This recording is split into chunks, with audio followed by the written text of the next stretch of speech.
Hello everyone, and welcome back to the final soap in the Starlight collection, which launches today. We will have the following soaps available on the website: Starlight Frosted Soap, Amethyst Crystal Frosted Soap, which is a remake, by the way, from 2020. It was a bestseller. Mountain Mist Artisan Soap, Winterberry Artisan Soap, and today's soap, which is the Solstice Artisan Soap. What is solstice? Well, it's a time that happens twice every year where you either have the longest day of the year or the shortest day of the year. About June 21st-ish or December 22nd-ish, somewhere in there. So this particular soap was a little bit inspired by winter solstice, and I know that it's kind of a warmer soap. You might think summer because of the colors, but it has a very soothing, cozy smell, like what I would expect a lot of people to be feeling on that day, because it gets dark very quickly and everyone's very cozy. And so that's kind of why I picked what I did. It also has a very book talk feeling to it. That word gets used a lot in a lot of fantasy books. I really, really love the embeds on top of this soap. I want to remake those types of embeds for a couple more bars in the future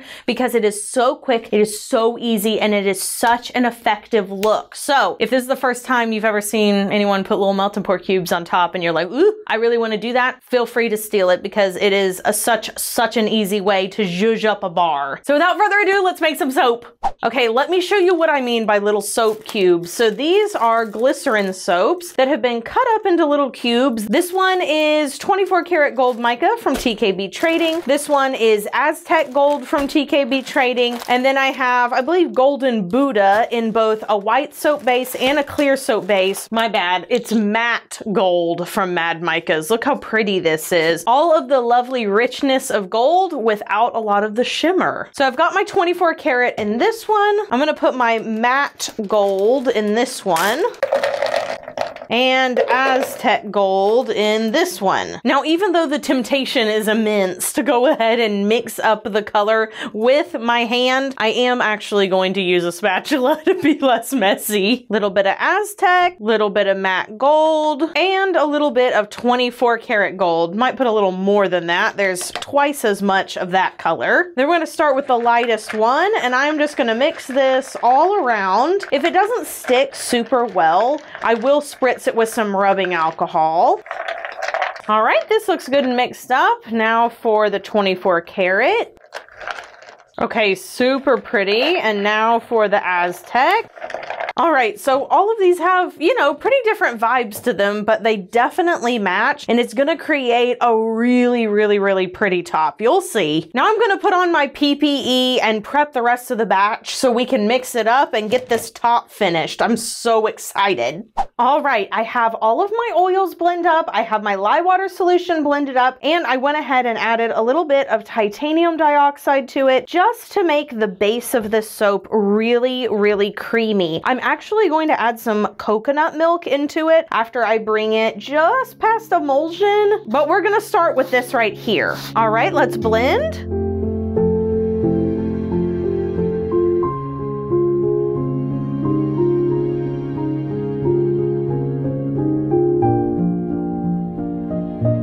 We're almost to complete emulsion. You can still see that I have some swirls of oil on the top. This is when I like to add my milk additives. Milk additives are very rich in sugar, which can speed up the heat of your soap batch. It can also speed up how quickly it thickens. So I'm gonna strain this just to make sure that I get out any little clumps that might be there. Get out all that good milk foam. This is extremely concentrated coconut milk, and we're just gonna blend that in.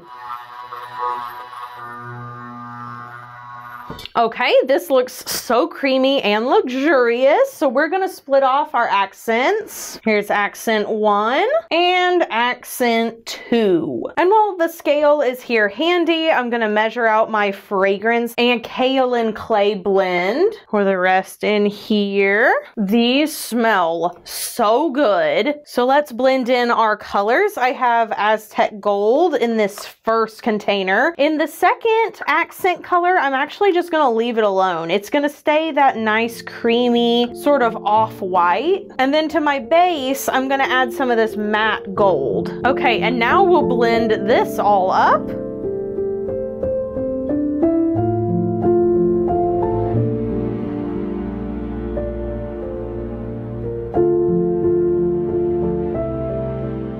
And for the swirl on this, we are going to do an in the pot, but I'm going to be real particular about how I do this. I'm going to pour into one corner. I am going to scrape out these buckets because honestly, you won't be able to see much of the top. Going to do the same thing for the other side. Straight in, scrape out the bucket. And then I'm going to watch this. As you can see, when I turn it like this, there's still a good bit of movement on the edges. It's still quite runny. So I'm going to wait about 2.5, maybe 3 minutes until it sets up, and when I do this, it doesn't wiggle that much. Okay, I'm gonna move this off to the side so I can show you what I'm looking for as far as thickness of trace. When I put in my spatula, I want it to kind of slide off a little bit because it's holding to itself more than the spatula. And then if I pick some up, I can mound it up a pretty good bit. Like, it's starting to look like a thick pudding. That's what you want if you want your swirls to be pretty decent all the way through the bar. All right, just gonna start by pouring up and down the length of the mold until I see some of the other colors come through. There they are. So I'm gonna go up and down, and then I'm gonna go side to side, which is gonna kind of change a little bit how our swirls end up looking. We'll have some side to side and we'll have some up and down. It'll end up looking really pretty, super marbled, up and down and side to side. Scrapey, scrapey, my big containy. You'll have no idea how good this soap smells. It is so warm and inviting and delicious, but not weird for a soap. Like, I've always thought that blueberry pancakes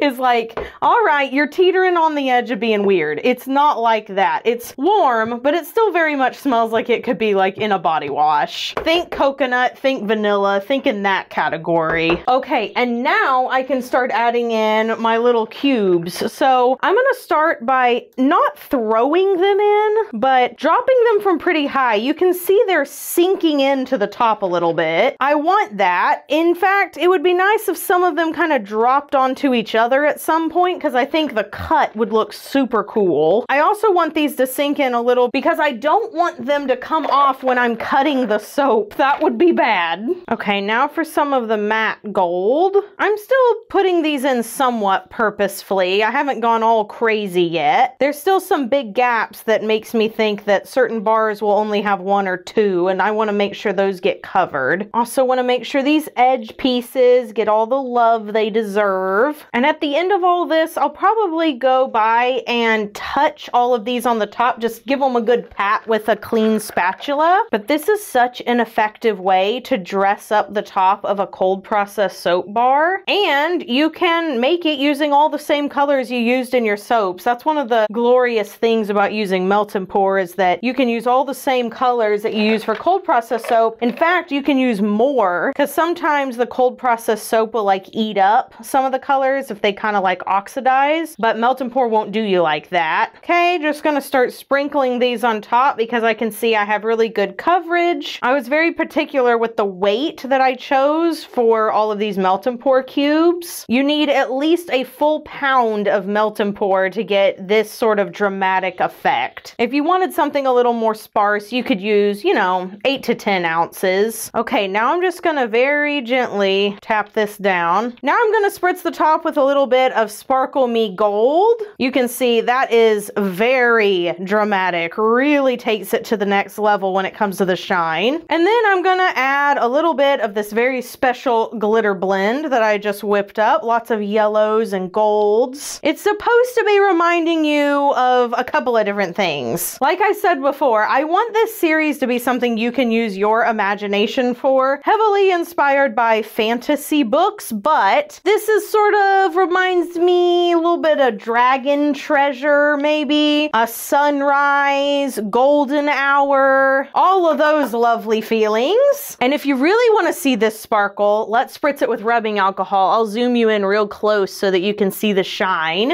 Ooh, Ooh, look at that shiny. And this is a really good idea for this particular soap because I do have melt and pour on top that we would love to keep from sweating. Maybe a little more spritzy spritz just for good measure.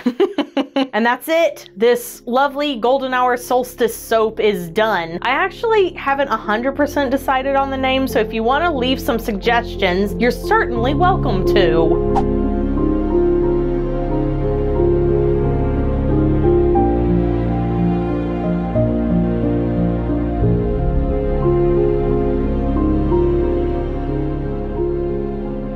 Alright, so I have already split these loaves, but they were really sticky, so I actually let them sit for a couple of days, and in future batches, we ended up adding a little bit of sodium lactate just to help them harden up a little bit. Anytime I use a honey almond, an oatmeal milk and honey, any oatmeal or almond scent typically makes your soap a little more sticky. Don't ask me why, it just does. I'll line that up, and I'm going to press down very gently to help cut those melt and pour evenly and without getting them to break.